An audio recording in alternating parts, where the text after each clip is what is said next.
SBR Forum's Punters is brought to you by Bookmaker.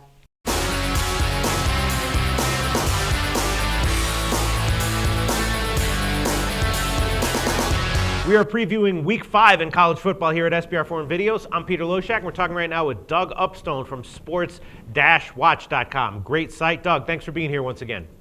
Hey, it's great to be back, Peter. Yeah. All right.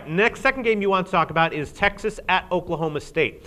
Oklahoma State is about a 2.5 or 3-point home underdog, and Oklahoma State, of course, got beat pretty bad by Arizona already once this year. Now, this is not really the same Oklahoma State team, to my eye at least, as the Oklahoma State team we've seen in the past few years. And Texas has been sort of a perennially overvalued team on the spread in recent years. But this year, I'm thinking this might actually be Texas's year. And if it is, I'm thinking maybe they're a great bet here, giving less than a field goal to Oklahoma State. What do you think?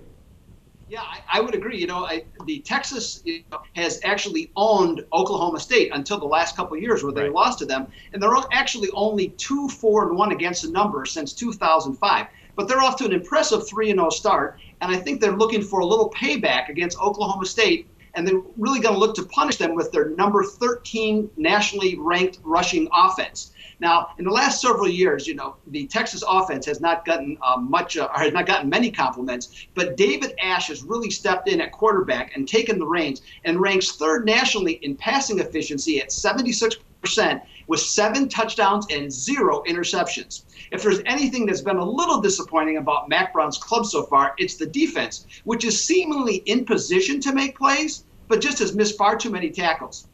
Now, mum's been the word out of Oklahoma State as to who their quarterback's going to be this week.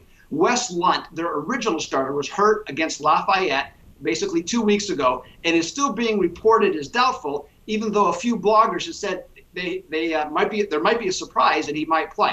Now, if not, J.W. Walsh will be the Oklahoma State quarterback. Now, here's the difference between the two of them. Lunt is the much better thrower, and Coach Mike Van Gundy is able to utilize the 4 receiver sets that he prefers. Now, if it has to be Walsh, look for things to change up a little bit because he's actually a much better runner, and they'll use more 2 tight end sets, and they'll pick their spots to throw the ball down the field. Now, though this is a road game for Texas, they have more than enough ability to take this game. And as you probably noticed and have seen, the swagger has returned to Austin. Yeah. Texas does a much better job Texas does a much better job in protecting the football, and their defense can certainly force turnovers against Oklahoma State, as noted by their +6 turnover margin. Texas is 23-11-2 off a bye week, and while Oklahoma State will have the home field edge, they're still only 11-20-2 against ranked foes. Peter, hook 'em horns. With Texas winning by 9 or more.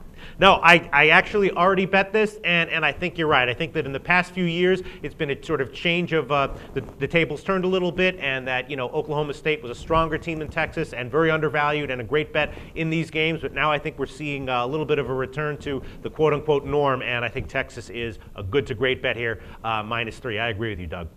Yeah, and another thing too, and the big change is how Matt Brown has recruited.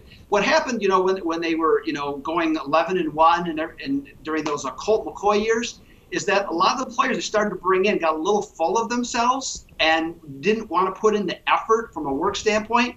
And so those players are gone. The coaching staff was turned over, and things are, as you said, are getting back to normal in Austin. Yeah. He went into the locker room and he said, "You think you're bad because you went to Texas? You ain't shit. You ain't nothing. Go out there and prove it." And I think they are, and I think they're going to prove it again this week against Oklahoma State. Thanks, Doug. You got it. Thank you, Peter.